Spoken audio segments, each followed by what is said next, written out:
Muy bien. Buenas tardes. ¿Se oye bien? ¿Atrás también? ¿Atrás también se oye bien?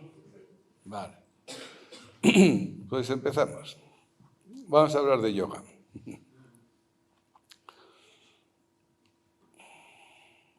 ¿Qué es el yoga?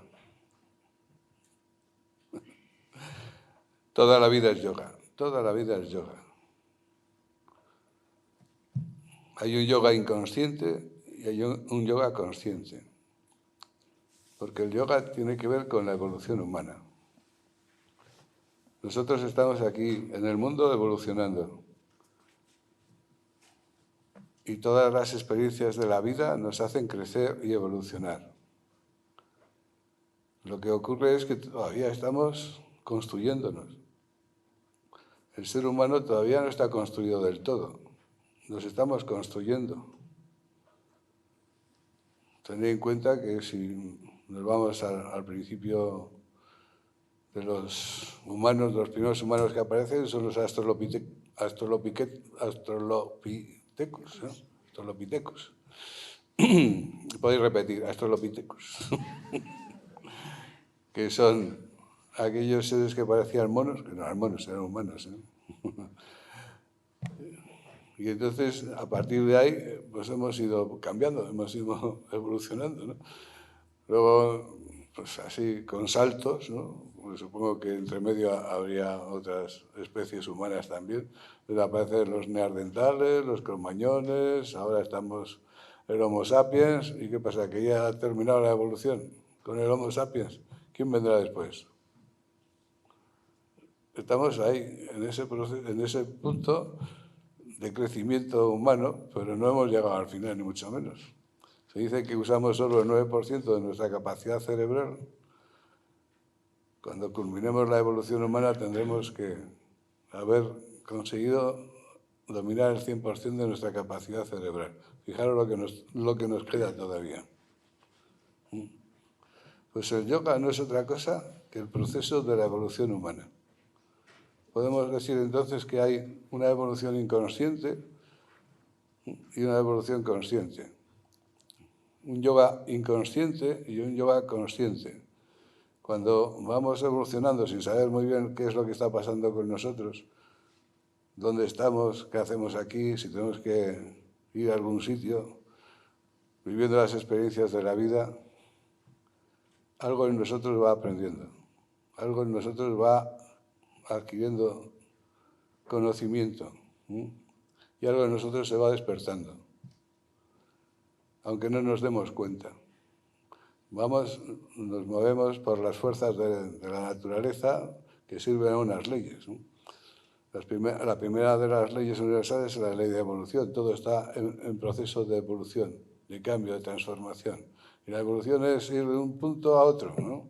Aparecemos aquí como animalitos y tenemos que terminar como tenemos que terminar. ¿Cómo será la culminación de la evolución humana? Como yogis. Y ya os explico lo que es esto. Entonces, ¿veis? Durante mucho tiempo vamos teniendo experiencias en la vida, unas agradables, muchas dolorosas, ¿no? Y de eso vamos, algo en nosotros, el alma humana va aprendiendo, va cogiendo, ¿no?, la esencia de nuestras experiencias. ¿Lo veis? Y eso es lo que nos hace evolucionar y crecer. De esa manera. Entonces, si vemos todo el proceso, todo ese proceso está dirigido por el Dharma, la ley universal, que nosotros llamamos Sanatana Dharma, la ley eterna, que la dirige todo el proceso desde el principio de la aparición humana hasta la culminación, también de otros seres, pero vamos, lo que nos interesa a nosotros es la evolución humana. Entonces hay una evolución al principio en masa, donde grandes masas humanas son sometidas a experiencias y ahí pues se va como aprendiendo. Si observamos, hoy en día también hay grandes masas humanas que están sometidas a una misma experiencia, cada uno lo vive desde su punto de vista, ¿no? Tenemos cientos de miles de refugiados en campamentos que son campos de refugiados, ¿no? Viviendo en unas condiciones ahí todos juntos, ¿no? Tenemos a cientos de miles de personas viviendo guerras. Tenemos grandes masas humanas viviendo una experiencia, ¿sí? ¿Por qué? ¿Para qué? Aquí hemos venido no a pasarlo bien, no hemos venido a disfrutar, no hemos venido a hacernos ricos, no hemos venido a trabajar, no hemos venido a nada de eso, no hemos venido a tener una familia, no hemos venido a tener hijos, hemos venido a aprender, a aprender. Y toda la vida es un aprendizaje. Entonces, cuando se produce la evolución en masa, pues ahí la gente tiene que vivir esas experiencias, ¿no? Y en algunos se va despertando la conciencia y comienzan a hacerse preguntas y de por qué todo esto, cuál es el sentido de todo esto, ¿no? Si tiene algún sentido. Entonces, en grupos más pequeños, pero todavía muy numerosos, se pasa a otra fase de la evolución que se llama, en ocultismo se llama la evolución del sendero probatorio, donde los seres humanos somos sometidos a pruebas, ¿no? Entonces la vida se hace dura. ¿Por qué? Porque tenemos que vivir experiencias muchas veces dolorosas, ¿sí? Ten en cuenta que en eso se basa la enseñanza de Buda. La enseñanza de Buda se basa en que todos los humanos sufrimos. Eso es un hecho. Todos estamos sufriendo. Siempre. Y entonces dice, Buda no habla del espíritu, Buda no habla de Dios, no habla de nada. Dice, sufrimiento es el denominador común de los humanos. Dice, ¿cuál es su enseñanza? La liberación del sufrimiento. Dice, ¿por qué todos los humanos sufrimos? Para aprender. Para aprender. Y ese es el motor del aprendizaje. Porque el sufrimiento nos hace movernos, nos hace cambiar, nos hace, si sufro aquí, me voy allí, que allí dejaré de sufrir. Pero vas allí y sigues sufriendo. ¿Por qué? Porque hasta que no aprendamos lo que tenemos que aprender, seguiremos sufriendo, ¿sí? Eso es un hecho. Bien. El sendero probatorio nos somete a determinadas pruebas porque en nosotros tiene que despertarse un conocimiento. En el alma humana se tiene que despertar un conocimiento. Ese conocimiento que se despierta en el alma humana como consecuencia de las experiencias de la vida se podría denominar la madurez evolutiva de los humanos. Y esa madurez evolutiva tiene 5 puntos, que son los 5 puntos de la moral natural, que tiene que despertarse en nosotros. No es algo que tenemos que aprender e interpretar, porque si no está asumido, no se puede funcionar de esa manera. Esos 5 puntos de la moral natural a la que nuestra alma ha tenido que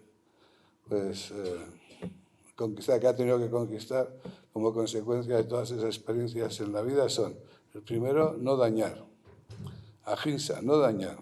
¿Cuántas veces hemos dañado y hemos sido dañados para llegar a esa conclusión? ¿Cuántas veces hemos hecho de verdugos y cuántas veces hemos hecho de víctimas para que algo en nosotros se dé cuenta de que no hay que dañar? El segundo punto es veracidad. La veracidad no significa no decir mentiras, significa no engañarse. Pues nosotros somos especialistas en engañarnos. Somos seres que tenemos carencias. Y en vez de trabajar con nuestras carencias, lo que hacemos es taparlas. ¿Cómo? Construyéndonos un personaje sin esas carencias. Y entonces ya no tenemos que trabajar con ellas, porque no las tenemos. Es mentira. ¿Cómo podemos crecer y desarrollarnos si no trabajamos con aquello que tenemos que cambiar y mejorar. Por eso el dicho popular dice, dime de qué presumes y te diré que careces. Es decir, tenemos que aceptarnos como somos, con nuestras virtudes y nuestras carencias y trabajar con ello. Si uno no deja de engañarse a sí mismo, pues dejará de engañar a los demás. ¿Me explico? No tendrá necesidad de engañar a nadie. Eso es importante. Tercer punto, de la moral natural, que se consigue como experiencias de la vida, es decir, las conclusiones de las experiencias, es no robar. ¿Cuántas veces hemos robado y nos han robado para llegar a la conclusión de que hay que ganarse la vida de otra manera? Otro punto es no codiciar. La codicia es la madre de todos los crímenes. Detrás de todos los crímenes está la codicia. Crímenes, actos vandálicos, robos, todo. ¿Para qué hacemos esas cosas? Porque siempre codiciamos algo. Ahora tenemos una guerra ahí, en medio. ¿Qué hay detrás de la guerra? La codicia. No codiciamos algo que tiene el otro. Y si no nos lo da por la buena, pues se lo quitamos. ¿Cómo? Pues hombre, si yo codicio algo que está de casa del vecino y el vecino no me lo da, pues ¿qué hago? ¿Qué me dice la codicia que tengo que hacer? ¿Renunciar a lo que codicio o conseguirlo a toda costa? ¿Veis? Y el quinto punto es la continencia. Continencia significa buscar el justo punto medio de todas las cosas. No comer demasiado, no comer demasiado poco, no dormir demasiado, no dormir demasiado poco, no trabajar demasiado, no trabajar demasiado poco. Buscar justo lo que es justo en cada momento. ¿Sí? De todo, en todas las actividades, ¿no? Estos 5 puntos son la moral natural a la que nuestra alma llega después de innumerables, miles y miles de experiencias. Y entonces podemos decir que se da en nosotros la madurez evolutiva. Y es ahora cuando aparece el yoga consciente. Hasta ahora hemos evolucionado como consecuencia de las experiencias de la vida. Pero a partir de ahora tenemos que seguir evolucionando conscientemente. Entonces dice, cuando el discípulo está preparado, el maestro aparece. ¿Cuándo está el discípulo preparado? Cuando se dan en él estos 5 puntos de la moral natural. ¿No veis? Y entonces aparece el maestro para indicarnos cuál es la meta y cuál es el camino. Porque esto a nosotros no se nos ocurriría nunca, por nosotros solos, encontrar cuál es la meta de nuestra evolución. Porque nuestros sentidos están enfocados hacia afuera, los 5 sentidos objetivos, y nos da la información del mundo externo y de todo lo que ocurre en el mundo externo. Entonces, nuestro conocimiento, nuestra mente conoce lo que los 5 sentidos le dicen, pero no conoce nada más. Y entonces creemos que nuestra meta está ahí afuera, en ese mundo externo. Y nos enredamos ahí en el mundo externo, buscando, pues ahí, creándonos metas que además son necesarias, porque esta charla se llama el sentido de la vida. Dice, para levantarnos todas las mañanas tenemos que darle un sentido. Dice, ¿para qué nos levantamos por las mañanas cuando te despiertas? ¿Para conseguir algo, sí o no? ¿O no? Sin sentido no se puede vivir. Sin sentido se produce la desesperación y la muerte. Puede ser una muerte lenta o una muerte rápida, que sea el suicidio. Pero detrás de todo eso está la desesperación. Y la desesperación surge cuando no tenemos sentido, cuando nuestra vida deja de tener sentido. Pero entonces, para levantarnos todos los días tenemos que tener un sentido, le tenemos que dar un sentido, ¿no? Ganar dinero, trabajar, la familia, la pareja, tenemos que construir sentido. Pero claro, ¿Qué sentido le damos? Por lo que conocemos, el sentido de lo que ocurre ahí afuera, cómo funciona ese mundo externo, ¿no? Pero cada vez todo lo de ahí afuera es efímero, cambia, todo está transformándose, no dura nada. No dura nada más que lo que dura, ¿no? ¿Me explico? Todo se termina. Entonces nos tenemos que inventar nuevos sentidos. ¿Lo veis? Eso es importante. Pero ahora, ¿qué nos dice el maestro? El maestro aparece y te dice, la meta de la vida no está allá afuera. La meta está en encontrar la verdad.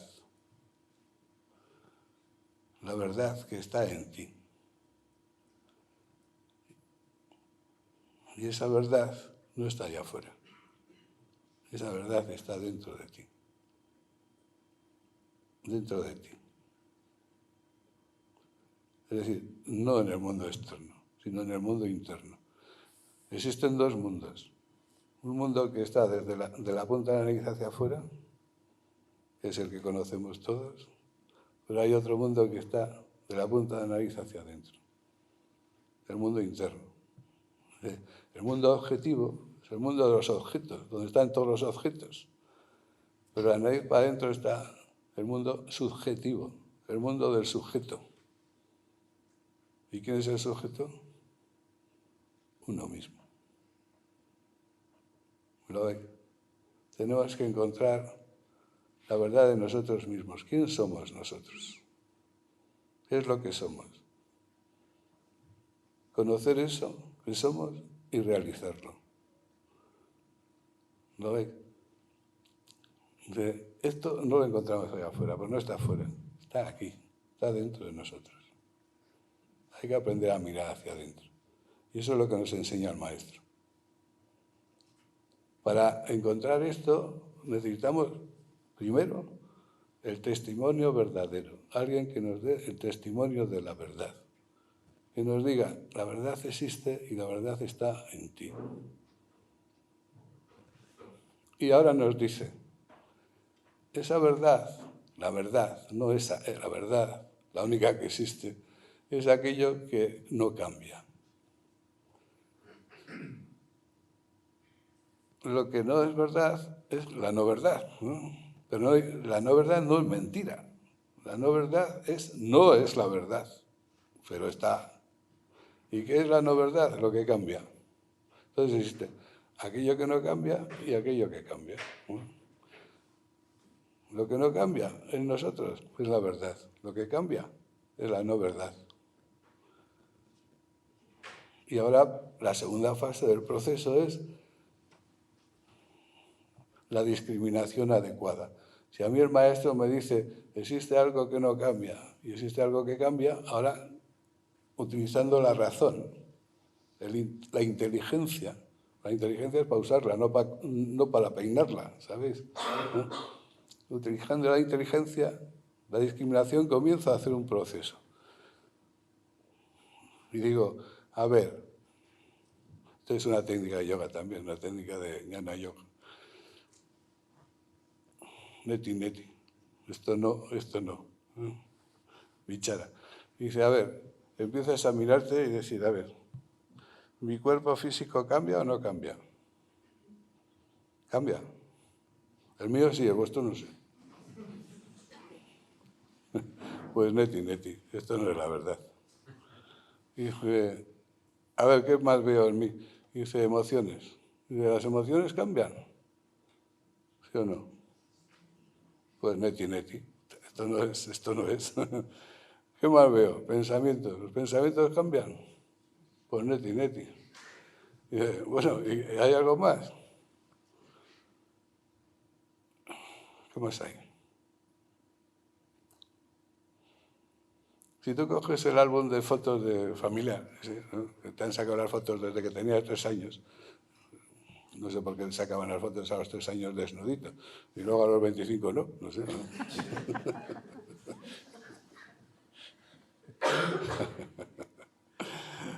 Y le enseñas a un amigo o a una amiga, le dices, mira, yo aquí con 3 años, dice, yo aquí con 7, yo aquí con 14, yo aquí con 25, yo aquí con 30, yo con 40, y puedes seguir según la edad que tengas, ¿sí o no?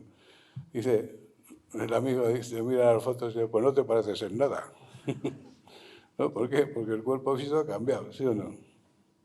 Si hubiésemos sacado las fotos, también las emociones de cada momento, ¿las emociones serían las mismas o no? Más diferencia todavía. Y si hubiésemos sacado la foto de los pensamientos de cada momento, ¿serían los mismos? No.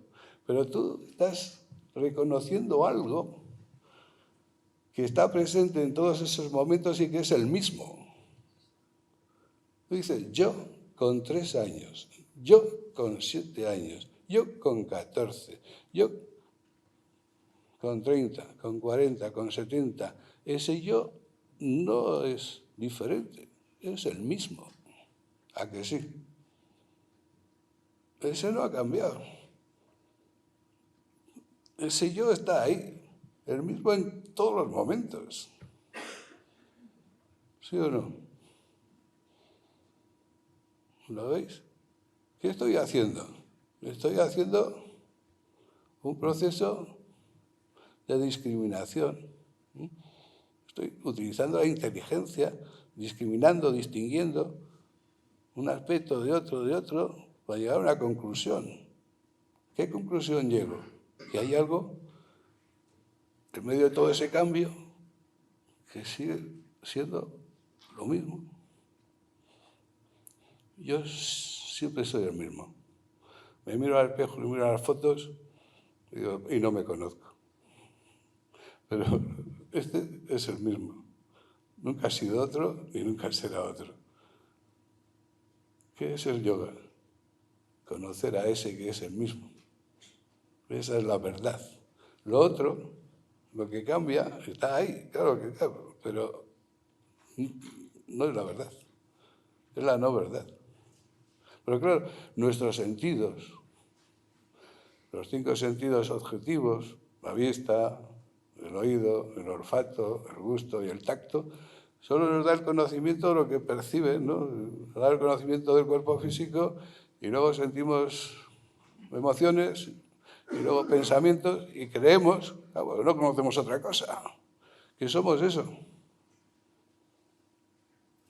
Nos creemos eso, lo que percibimos, ¿verdad? ¿O no? Hasta que llega el maestro y te dice, no, si tú eres la verdad, eso que está ahí. Lo que creías que eras hasta ahora, tú no eres. Eso es lo que pareces, pero no es lo que eres. ¿Lo veis? Y ahora viene la tercera parte. Hemos dicho, testimonio verdadero. Nos tiene que dar el testimonio. Discriminación. Eso lo tienes que poner tú. Y eso, lo que me dice el maestro es cierto, pues voy a ver si es cierto. No, lo voy a cuestionar. Voy a ver si encuentro algo haciendo este trabajo, ¿no? Con la razón, ¿sí o no? ¿Y ahora qué? Ya he visto que hay algo ahí que está siempre. Es medio lo que cambia. ¿Y ahora cómo consigo percibir eso, conocerlo y realizarlo? Ese es el tercer punto. Percepción directa. Percibir eso directamente. La percepción directa se llama meditación.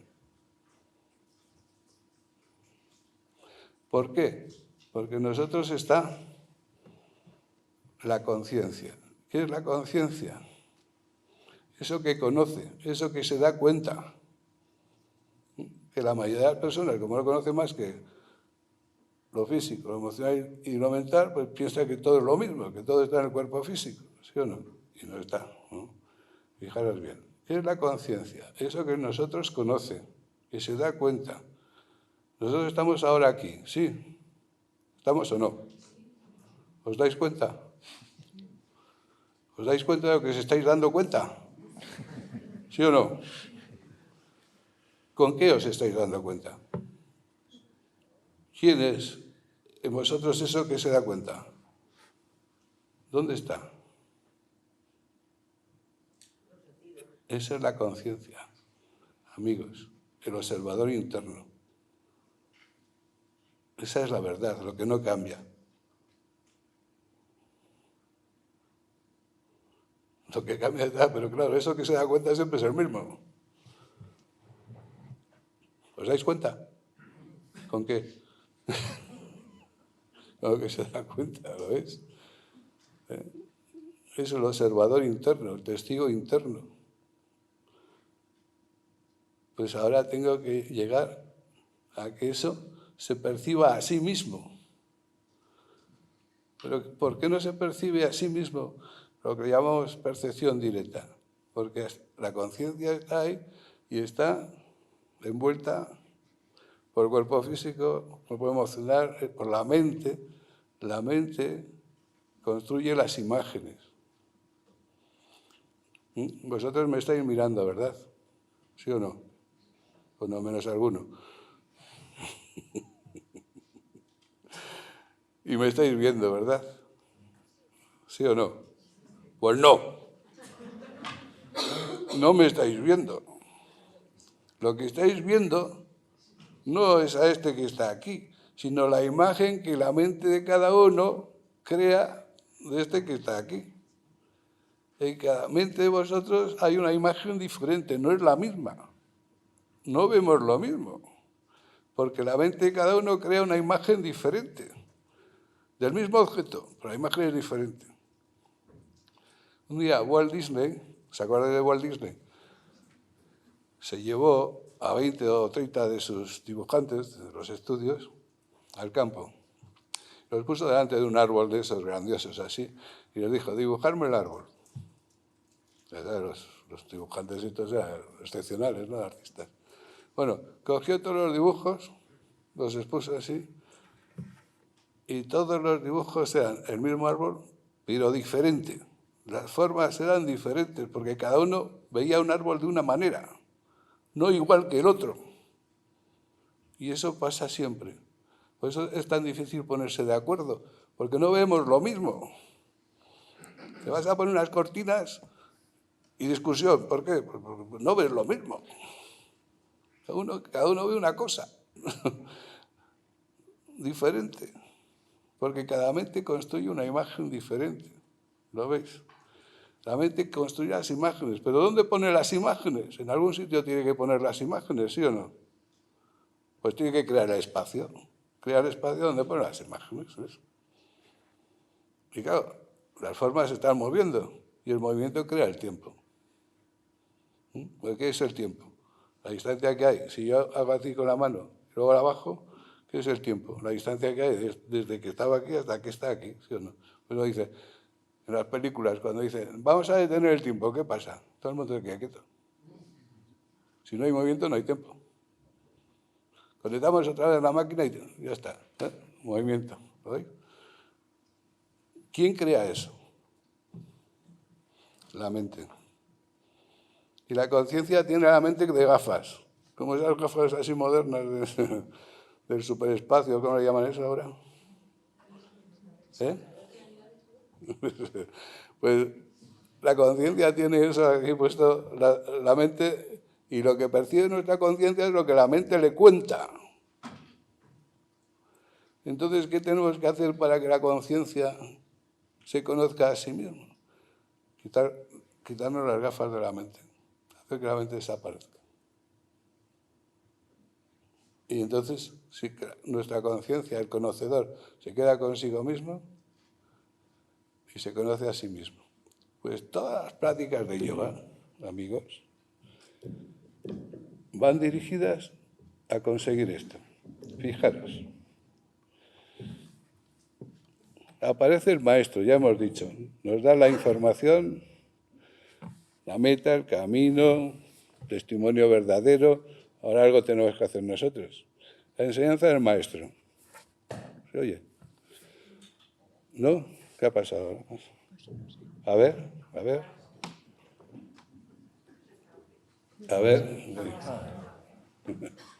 Bueno, enseñanza del maestro. ¿Qué es lo primero que te enseña un maestro? Alabarte. Me miráis así asombrados y dices, sí, pues porque nosotros en nuestra sociedad hemos llegado a un punto donde la higiene pues, forma parte de nuestra vida cotidiana. Pero hace 60, 70 años no pasaba eso. La gente no se lavaba. y estaba llena de gusanos, parásitos, solitarias, ¿no? Como pasa en muchas partes del mundo hoy en día. La gente está infectada. Entonces dice, eso es un obstáculo para la práctica del yoga. Hay que quitarse los bichos. Limpieza interna y externa. Por eso dentro de la práctica del yoga, del Hatha Yoga, tenemos técnicas de limpieza pues, de todo, desde los ojos, los oídos, los dientes, del estómago, de los intestinos, de todo, para eliminar toda esa suciedad. Bueno, primer paso, ya sabéis. Pero ¿cuándo empezamos a hacer aquí postura? Primero la bate. Segundo punto, segunda enseñanza, contentamiento. Hay que estar contento. Para la práctica del yoga hay que estar contento. No el yoga nos va a poner contento, no. Para hacer yoga hay que estar contento. ¿Estáis contentos? Pues hay que ponerse contento. Artículo primero, estarás siempre contento. Artículo segundo, cuando estés contento, se aplicará el artículo primero. Estar siempre contento. Por eso cuando uno entra en la escuela de yoga, lo primero que se le enseña es a respirar. ¿Por qué? Porque se nos ha olvidado respirar, ¿no? Con las prisas del mundo moderno se nos ha olvidado respirar, dormir, se nos ha olvidado un montón de cosas. Y entonces hay que aprender a respirar bien. ¿Qué significa respirar bien? Pues respirar utilizando toda la capacidad de nuestros pulmones, ¿sí? Nuestros pulmones tienen 4,5 litros de capacidad, más o menos, de aire, ¿no? Y ahora estáis ahí sentaditos, de esos 4,5 litros, ¿cuánto creéis que estáis utilizando? Apenas medio litro. Entonces nunca hay aire limpio dentro de los pulmones, porque siempre se queda medio litro dentro de los pulmones, para evitar que las paredes se junten, pues, ¿no? Entonces nunca hay aire, digamos, limpio en los pulmones. Está aire contaminado con anhídrido carbónico, ¿sí o no? Entonces, respirar amplia y profundamente. Fijaros bien, porque esto es muy importante. Nosotros tenemos dos sistemas nerviosos. El sistema nervioso central, cuya misión es la siguiente. Cuando la señal sale de la neurona hacia el exterior, lleva la movilidad, ¿sí? Los impulsos motores, ¿sí? Pero cuando vuelve de la periferia a la neurona, lo que lleva es las sensaciones, la información. ¿Lo veis? Cuando sale, la energía motora, y cuando vuelve, lleva la información. Frío, calor, dolor, placer, ¿sí? ¿Lo veis? Bueno, pues esto funciona así. Pero tenemos otro sistema nervioso que es el neurovegetativo. Nervio vegetativo vida. Es el sistema nervioso de la vida. Por eso, este es el que mantiene el cuerpo vivo. Aunque el otro no funcione. Por eso, en los accidentes esos donde se parte uno la columna vertebral y se queda parapléjico, tetrapléjico, lo que se pierde es la movilidad y la sensación, pero no la vida. El cuerpo sigue vivo.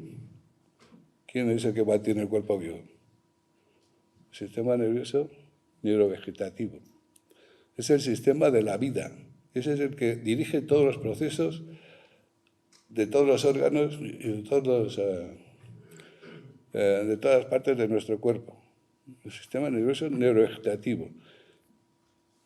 Comemos y se hace la digestión. ¿Qué dirige la digestión? Dice, se hace sola. No se hace sola nada. La cosa es que no te enteres. Pero hay una inteligencia innata, una inteligencia no nacida, que estaba también antes del nacimiento, que se ocupa de que se hagan todos esos procesos.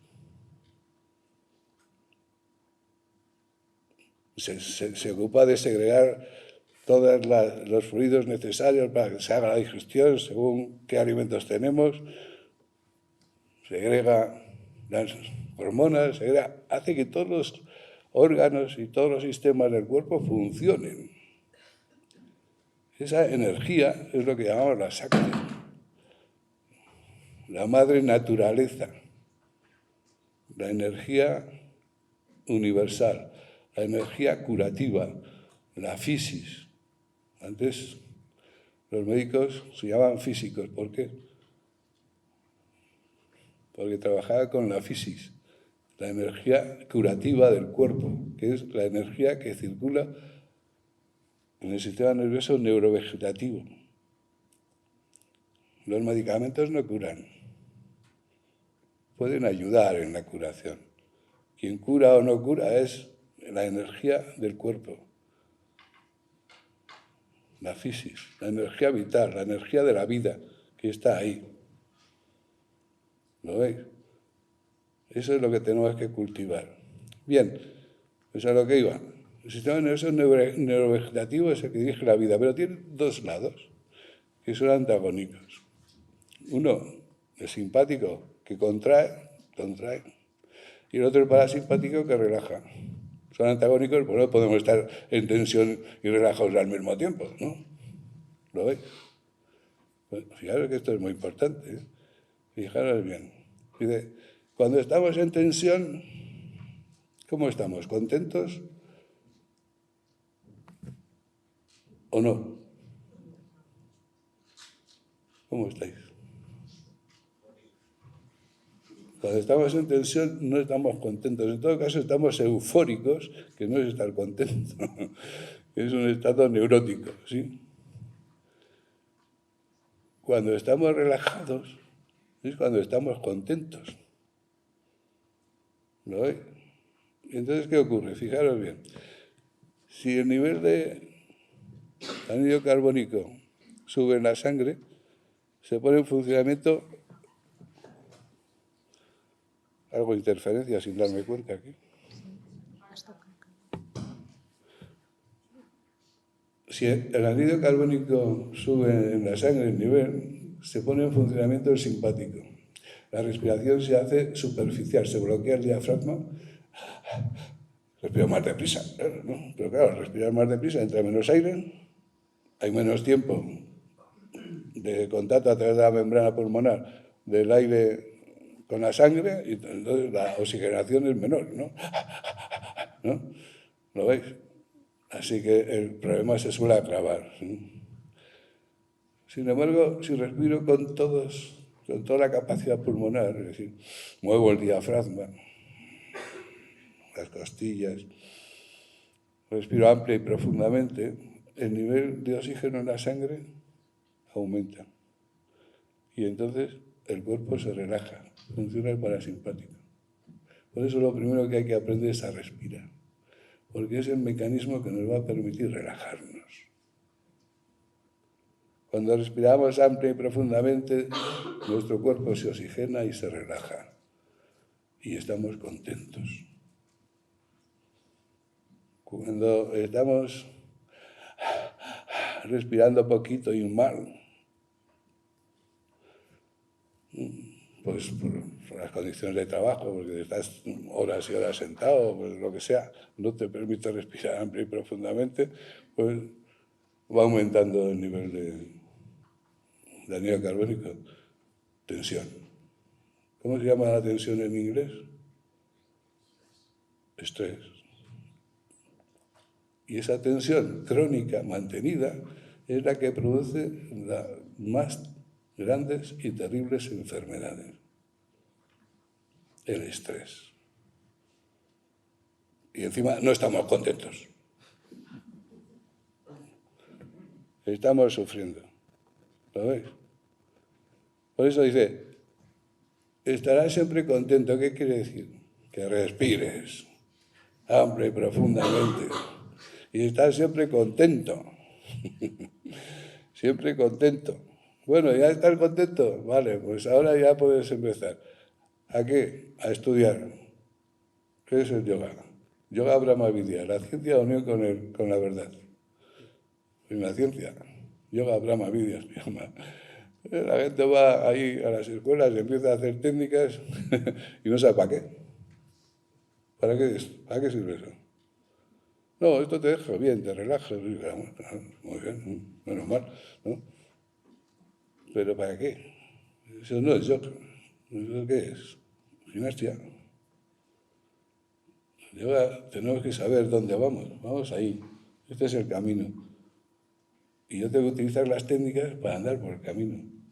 Para construir en mí lo que necesito para andar por el camino y llegar hasta el final.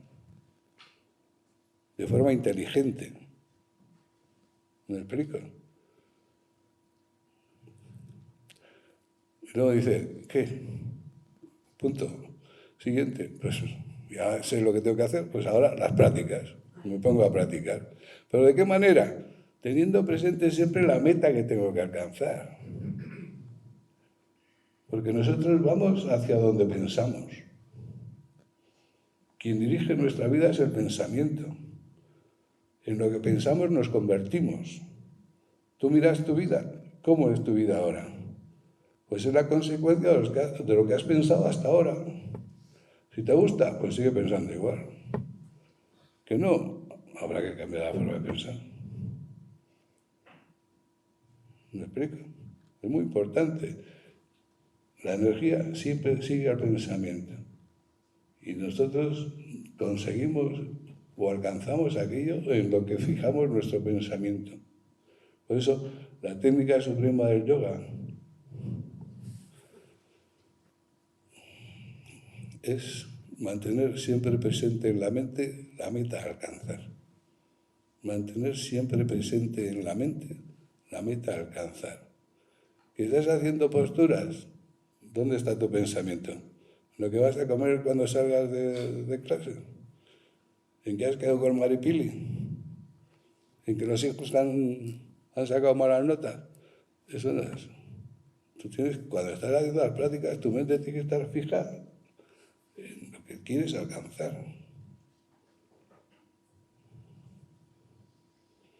Samya Yoga se llama eso. Y por eso tenemos que hacer que nuestra mente adquiera la capacidad de concentración. Ese es el trabajo del yoga, ¿lo veis? Bueno, pues ya sé, tengo que alcanzar la meta. ¿Y cuál es la meta que he dicho antes? Percibir la verdad y realizarla, ¿sí? Entonces tengo que concentrarme en eso que es la verdad, lo que no cambia en mí, porque tengo que ir hacia ahí. ¿Vale? Entonces, ahora tengo que construir la meditación. ¿Y cómo construyo la meditación? Pues tengo que construir, meditar, nadie puede meditar. Así que voy a meditar, no puedes. Entonces, ¿qué hago? Construir las condiciones necesarias para que la meditación se dé. Si eso puedo hacer, construir las condiciones para que la meditación venga. Es como dormir. Tú vas a dormir y dices, ¡hala, sueño, ven! Y el sueño viene o no, ¿no? Para que venga se tendrá que dar unas condiciones, ¿sí o no? Entonces, lo que tengo que hacer y lo que hace el yoga es construir esas condiciones. ¿Y cuáles son esas condiciones a partir ya de que estoy limpio y contento? Pues construir la paz en mí. Y después de construir la paz, el silencio. ¿Y qué es construir la paz?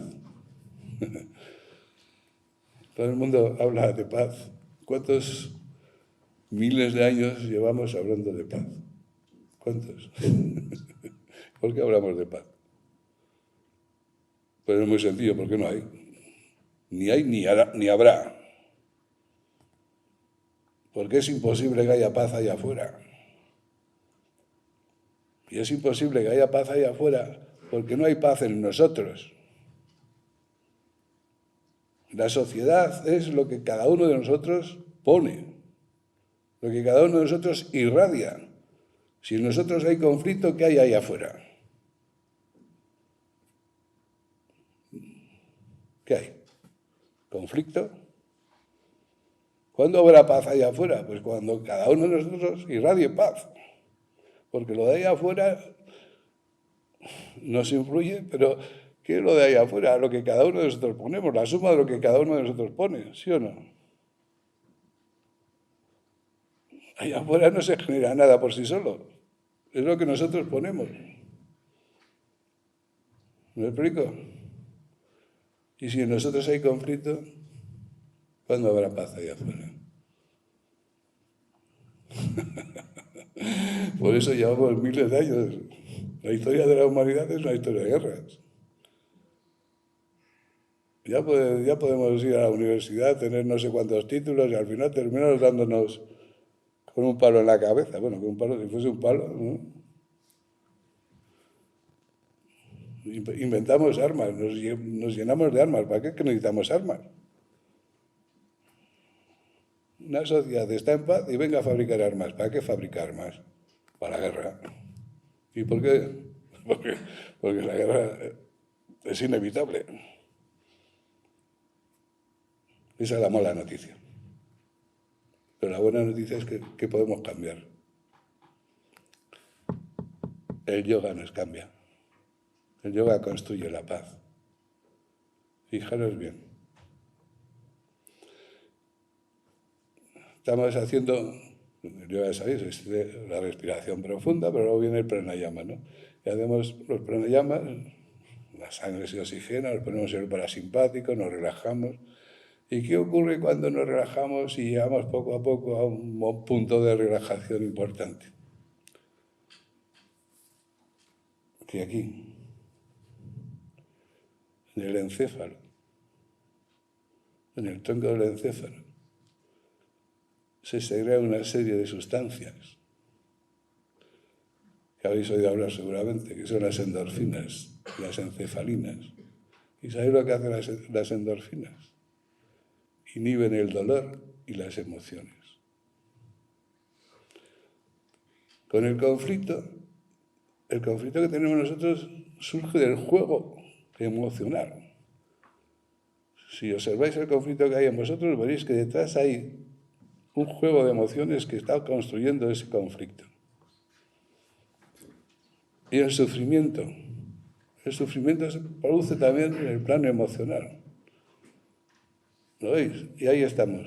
Sufrimiento, conflicto, sufrimiento, conflicto, sufrimiento y toda la vida igual. ¿Y qué hacemos? Ansiolíticos.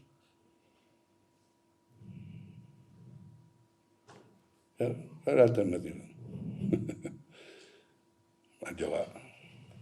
Vamos al yoga. Y profundizamos en la relajación con las técnicas de yoga, porque las técnicas de yoga son las herramientas del yogi. Las técnicas no son el yoga, son las herramientas. Yo utilizo las herramientas para conseguir, en este caso, la paz.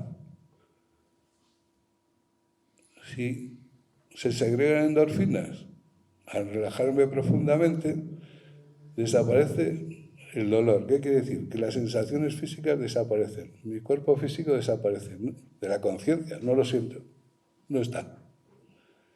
Si desaparecen las emociones, desaparece el conflicto. ¿Y qué queda? La paz. Si desaparece el sufrimiento con las emociones, ¿qué queda? ¿Qué es lo contrario del sufrimiento? La felicidad. Fijaros bien, ¿eh? Porque esto ya está, vamos, científicamente comprobado, porque el doctor Caicedo en los años 60 del siglo pasado desarrolló una técnica que se llama sofrología, basada en las técnicas de relajación del yoga, que puede, y de hecho se han hecho operaciones sin anestesia. Operaciones sin anestesia, porque al segregarse las endorfinas no se siente el dolor, ni emociones, ni miedo. ¿Me explico? Alguna vez, hasta por la televisión, han dado alguna operación de estas bajo los efectos de la sofrología. Esto lo sacaron del yoga. Lo sacó este doctor. Y todavía algunos... Hay un médico en Valencia, que ya es muy mayor, no me acuerdo, Escudero creo que se llama, que está hecho operaciones, miles de operaciones con sofrología. Y dice, y en ninguna de las operaciones se ha producido ninguna infección. O sea, sin anestesia. Podéis entrar en internet, doctor Escudero. ¿Lo veis? Pues eso, nosotros no lo usamos para operarnos, lo usamos para qué? Para construir la paz, ¿no? Y eliminar el sufrimiento. Fijaros bien, porque esto es muy importante. Hay una ley que dice, quien siembra una acción, cosecha un hábito. Quien siembra un hábito, cosecha un carácter.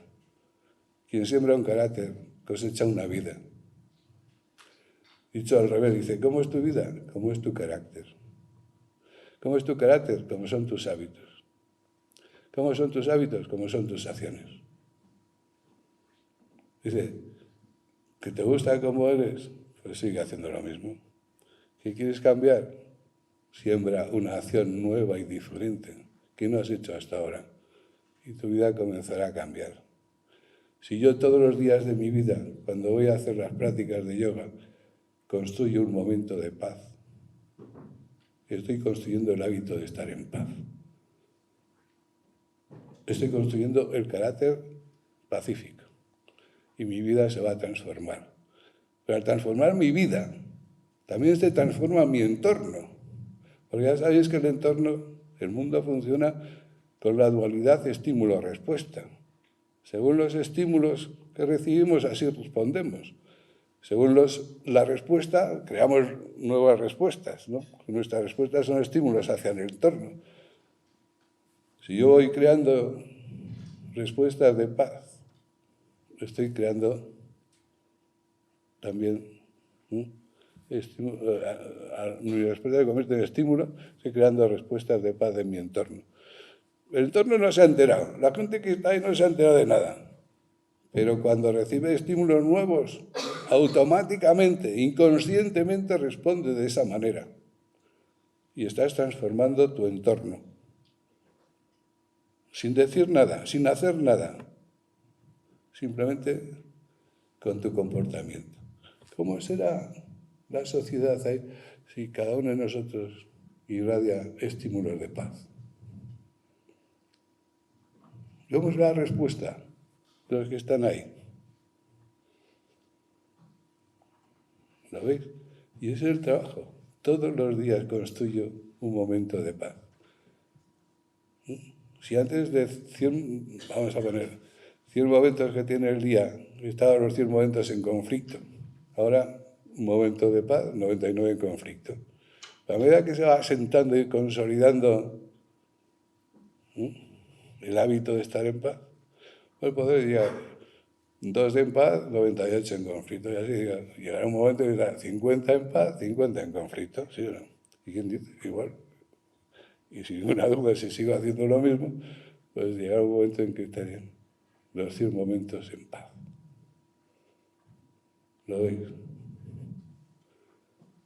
Eso es, vamos, funciona así, funcionamos así. Dentro de nuestro entorno se segregan un montón de sustancias que producen todas estas reacciones en nosotros.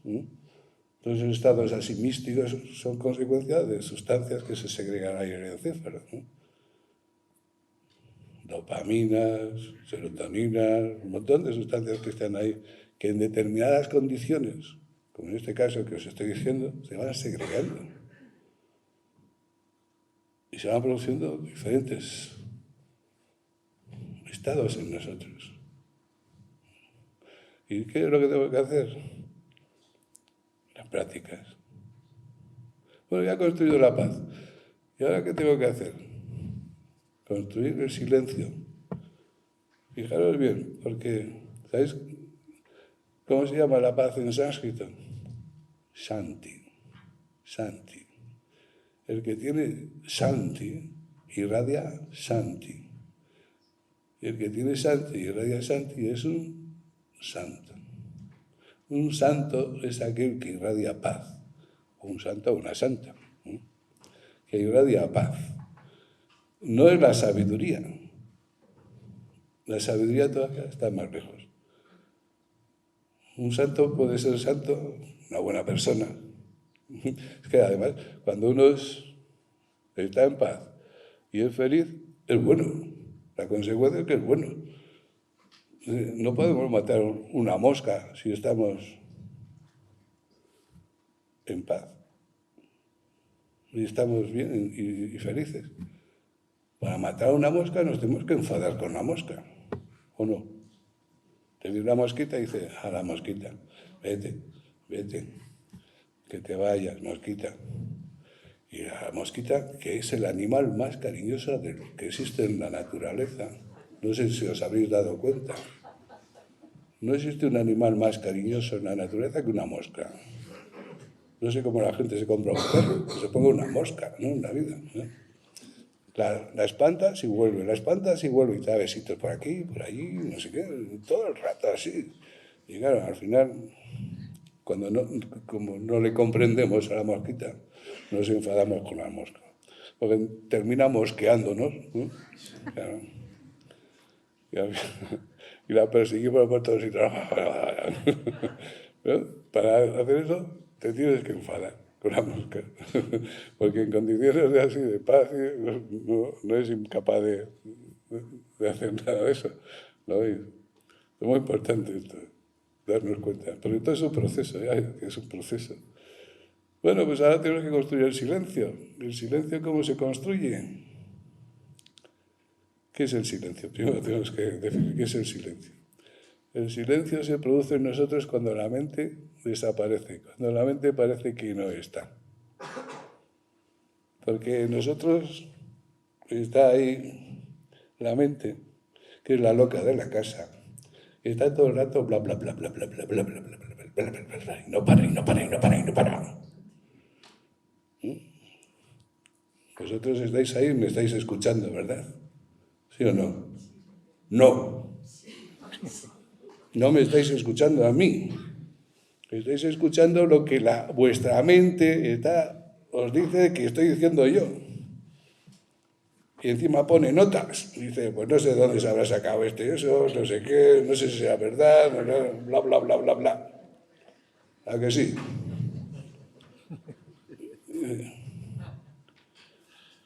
A quien estáis escuchando es vuestra mente. Y como vuestra mente habla y pone notas, muchas de las cosas que digo se os va. Porque no lo escucháis, porque estáis escuchando la mente. ¿A que sí? ¿Sí o no? Funciona así. Funciona a todos así.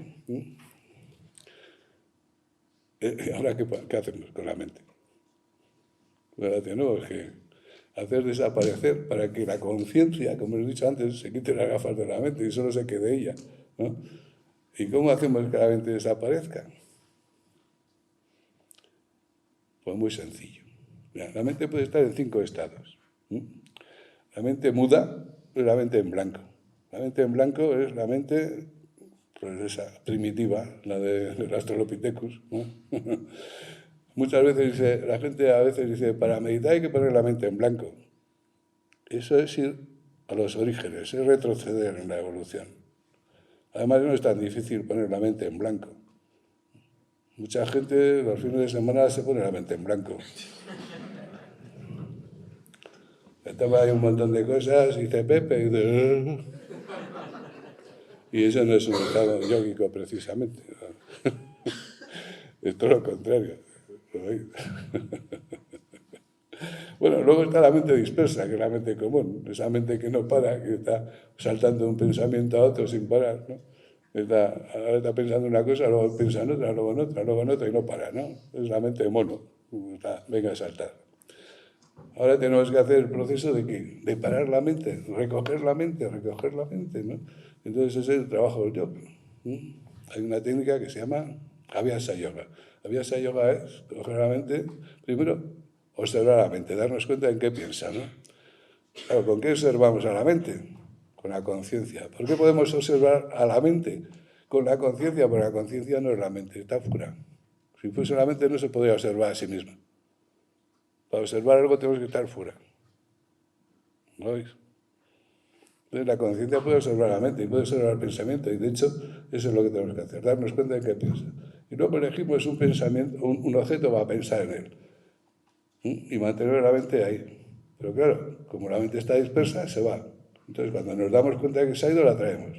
Que se va, la traemos, que se va, la traemos, que se va, la traemos, que se va, la traemos. ¿Cuántas veces hay que hacer esto? Todas. ¿Cuánto tiempo? Siempre. Lo podemos utilizar, pues yo qué sé, tú estás trabajando, te tienes que concentrar en lo que estás haciendo, ¿no? Pues, ahí, que se va, la traes, que se va, la traes. ¿Estás estudiando? Tienes que aprender algo. Que se va, la traes. ¿Cuántas veces tienes que leer un párrafo para aprendértelo? Lees, y ya te has ido. Otra vez a empezar. ¿Cuántas veces? ¿Por qué? Porque se va la mente, ¿sí? No, pues había esa yoga, técnica de yoga.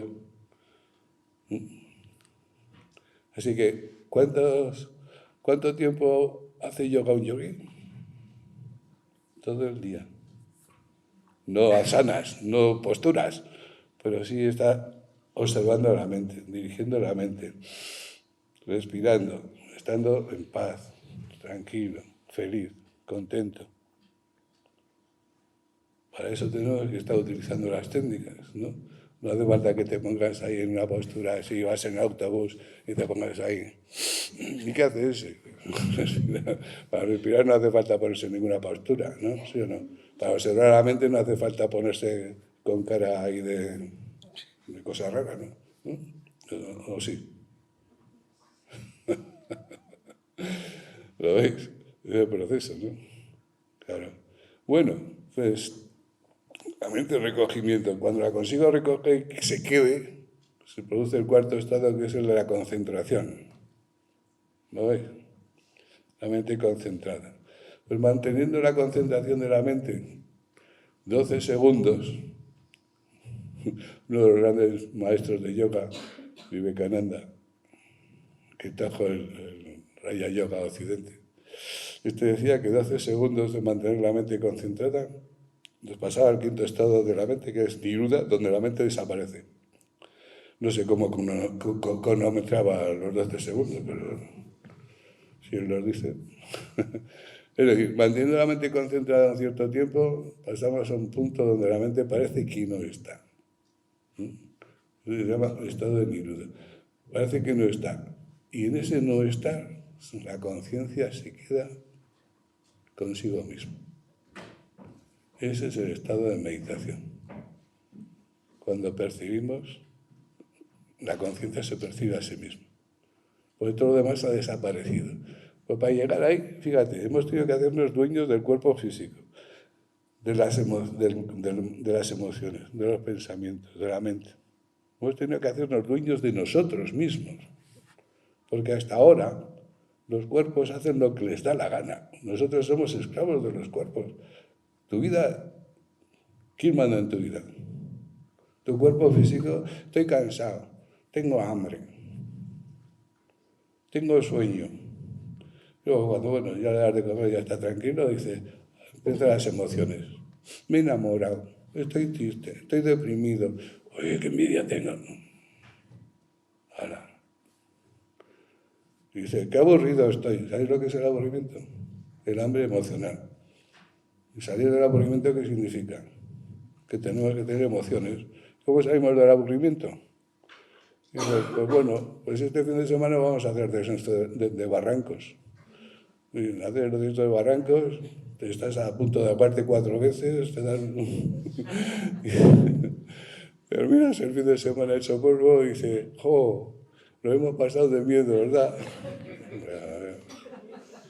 O te tiras de un puente hasta con unas gomas y ¡oh! Ahí va, pim pam, y dices, ¡joder, de miedo tú! Y te tiras de un puente y claro, dices, ¿pero eso es por qué? Porque las emociones fuertes alimentan el cuerpo emocional, entonces te sientes lleno, claro, es como cuando haces una nueva comida y el cuerpo físico está a gusto, pues el cuerpo emocional también come, ¿no? Y la mente también come, ¿qué come? Por eso la curiosidad te informa. ¿Y qué hace la vecina del tercero saliendo del Ferrari rojo ese a las 3 de la mañana? Salsa verde o salsa como es. Claro, hombre, la mente cuando está grosera se alimenta de cosas de esas. Cuando está ya elevada, pues va a buscar los grandes misterios del universo. Claro. los grandes misterios metafísicos, ¿no? Depende de qué nivel está funcionando, va buscando curiosidad, alimentarse, ¿sí o no? ¿Lo veis? ¿Quién manda en nuestra vida?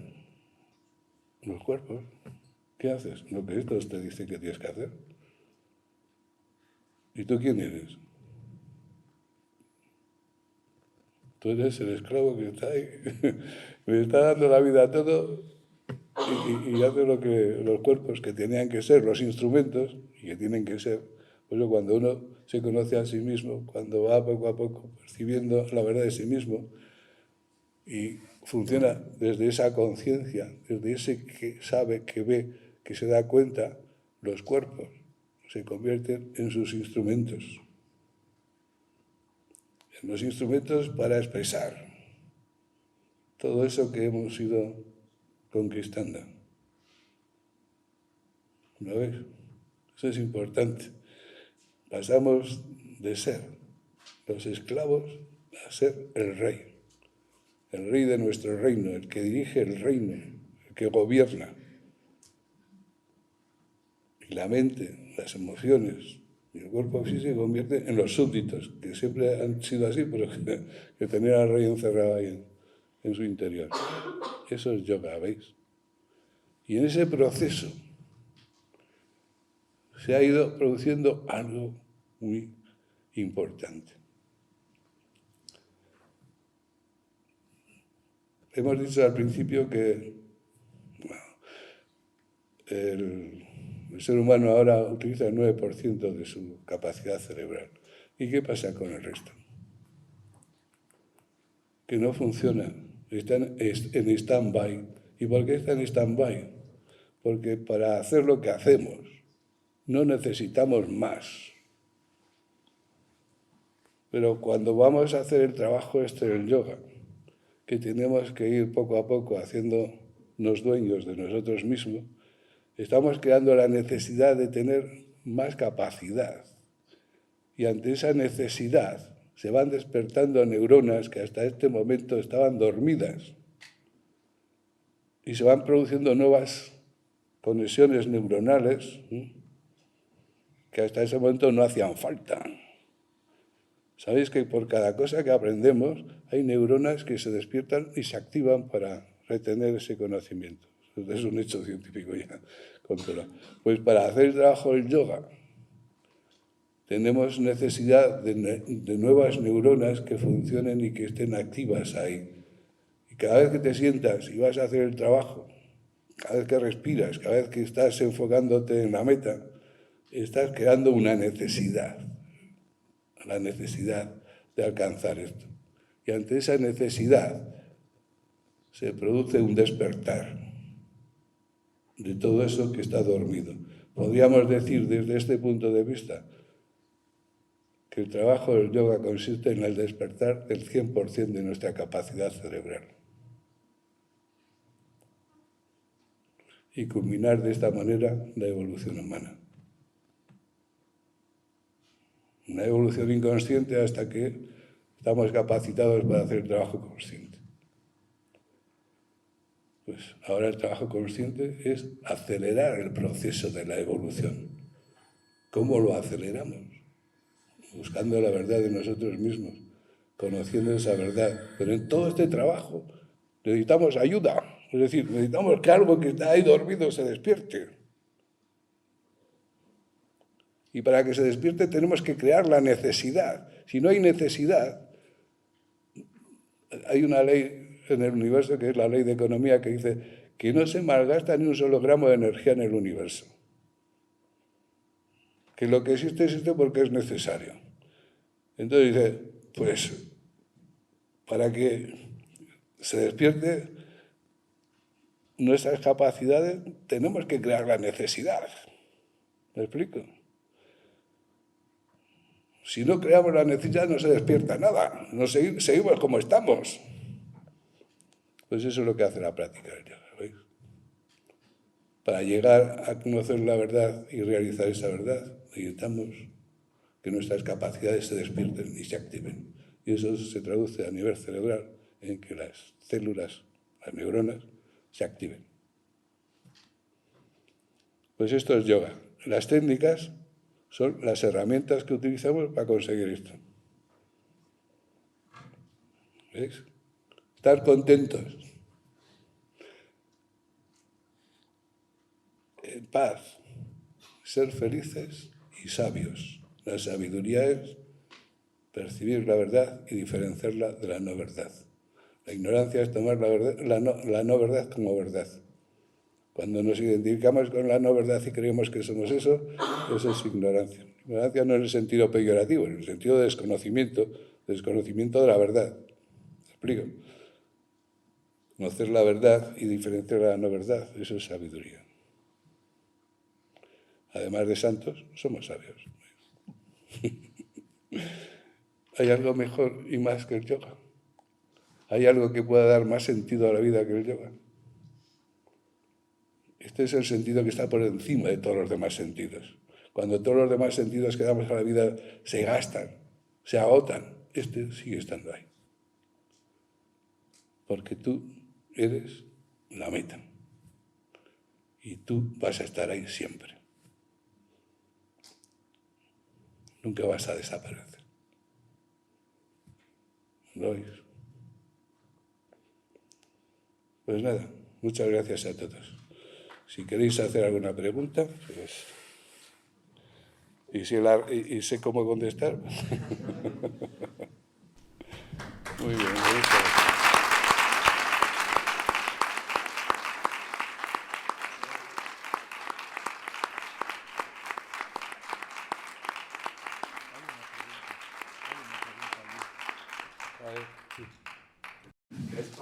El alma. El alma, muy bien. Pues, necesitamos otra charla. Bueno, a ver, mira, sí, bien, no, esta es una buena pregunta, claro que sí. A ver, lo que pasa es que en nosotros existen varios cuerpos, 7 cuerpos, 7 cuerpos materiales. El más grosero es el cuerpo físico, que sirve para actuar. El cuerpo emocional, pues es el cuerpo del deseo. El deseo es el que mueve la acción. El cuerpo mental es el del conocimiento. Pero más allá de estos 3 cuerpos, tenemos lo que llamamos el cuerpo causal. Y otros 3 cuerpos que son el cuerpo de la mente superior, el de las ideas, el cuerpo búdico, el de la sabiduría, donde reside la conciencia, y el cuerpo átmico, donde reside el ser, la vida. Vida y conciencia es lo mismo. Bueno, están relacionados, pero se expresan de la misma manera. La conciencia es la vida también. Entonces, el alma es un cuerpo que está ahí en medio, donde va recogiendo lo que ocurre en los 3 cuerpos inferiores. ¿Sí? Se llama cuerpo causal porque es la causa de la continuidad de todo el proceso. Y todo lo que vamos aprendiendo en una encarnación, pues no se pierde, sino se continúa en la siguiente gracias a que está registrado en el alma. ¿Sí? Claro, ya entramos aquí en... me explico, es un cuerpo que nos permite evolucionar, porque todo lo que vamos aprendiendo se conserva ahí, pues bueno, se conserva, se guarda y se va acumulando. Por eso, bueno, habría que hablar de la reencarnación. Todos los seres humanos no somos iguales, no nacemos todos desde el mismo punto. Quiero decir que todavía hay seres que están viviendo en las selvas, hay otros que están pues, ya viviendo en ciudades, hay seres que son inteligentes y hay algunos sabios también. Es decir, ¿por qué esas diferencias en las personas? ¿Por qué? Porque cada uno está en un nivel evolutivo diferente. ¿Y dónde se registra ese nivel evolutivo para que se exprese? En ese cuerpo que llamamos el alma o cuerpo causal. Y además lo diferenciamos, tengo que dar otra conferencia. Fijaros bien, porque esto es muy bonito y muy interesante. Si nos comparamos si comparamos nuestra vida al hombre con la metamorfosis de la mariposa. Ya sabéis, la metamorfosis de la mariposa. Primero es un gusano asqueroso, se lo come todo, ¿no? Luego se vuelve crisálida, capullo, ¿no? Y luego del capullo sale la mariposa, ¿sí o no? Pues nosotros tenemos estas tres partes. Lo llamamos el yo inferior, que son estos tres cuerpos de los que he hablado, ¿no? Cuya característica es el egoísmo. La característica es el egoísmo. Por eso somos animales depredadores, ¿no? Bien, estos tres cuerpos serían comparables a la etapa del gusano. El alma humana a la de la crisálida y la tríada espiritual, los tres cuerpos, mente superior, cuerpo búdico y esto, al espíritu, es decir, el ser espiritual, el ser divino. Entonces tenemos en nosotros las tres partes, la del gusano, la de la crisálida y la del ser espiritual. Dice, ahora estamos viviendo en el gusano y la característica es el egoísmo. El deseo mueve nuestras acciones para conseguir el objeto del deseo. En el alma, el ser humano, la característica del ser humano es el amor, no el deseo. Lo contrario del egoísmo, lo que nos mueve el deseo, es el amor. Y el amor no es una emoción, porque está más allá de las emociones. El amor es comprensión, comprender lo que es justo, bueno y necesario en cada momento. Y el amor nos lleva a hacer las acciones porque las acciones son valiosas, independientemente de las consecuencias o del fruto que nos pueda dar. ¿Me explico? Y entonces nuestro proceso evolutivo, como he dicho de esa manera a través del yoga, es convertir al yo inferior, al hombre egoísta, en ser humano, y al ser humano en un ser divino. Y ese es el proceso del yoga. ¿Lo veis? Entonces, hoy en día vemos a mucha gente que ha despertado el amor, porque hay mucha gente que se va a ayudar a otros, pues renunciando al bienestar, renunciando a las comodidades, incluso a la vida, para ayudar a otras personas, pues en África, en Asia, en lo que sea, en el mar Mediterráneo. Renuncian igual a una vida más cómoda. ¿Por qué?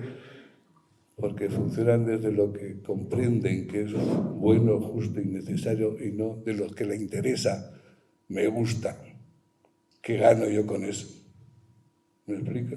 Esa es la diferencia entre los seres humanos. La mayoría todavía funciona desde el gusano.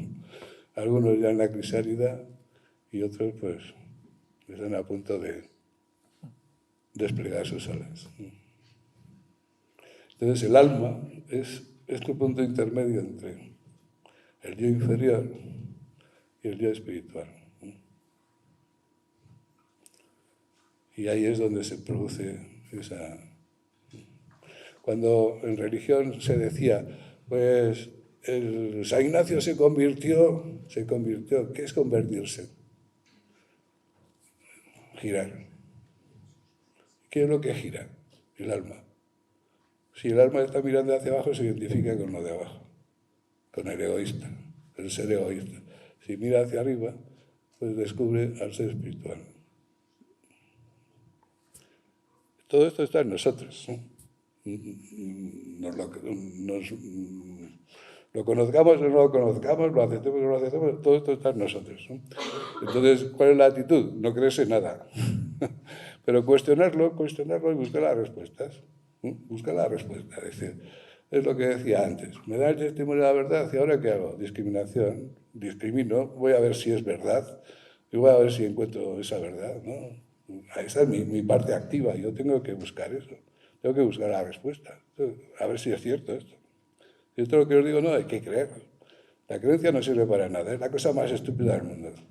Porque si tú crees en algo, ya no tienes que hacer nada. Porque parece que al creer ya lo tienes y no tienes nada.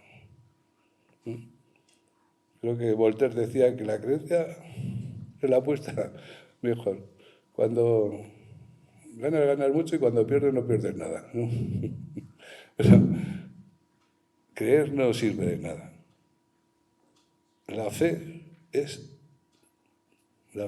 certidumbre. Cuando dice, ¿qué es fe? Creer lo que no se sabe. Esa es la mayor estupidez del mundo y la mayor manipulación de la mente del mundo para impedir que la gente piense, razone y busque la verdad. La fe es certidumbre y esa certidumbre hay que construirla. ¿Y cómo construimos la certidumbre? Encontrando respuestas. Y para encontrar respuestas hay que hacer preguntas y hay que responder a esas preguntas. Y esa fe se va reforzando con nuestras experiencias y con las respuestas que vamos encontrando. Es algo que tenemos que construir y para eso hay que trabajar. Me dice, es un don. Mentira. Es un trabajo y la consecuencia de un trabajo. Eso es importante darse cuenta. Bueno, perdonad, ¿eh? Bueno, pues muchas gracias a todos.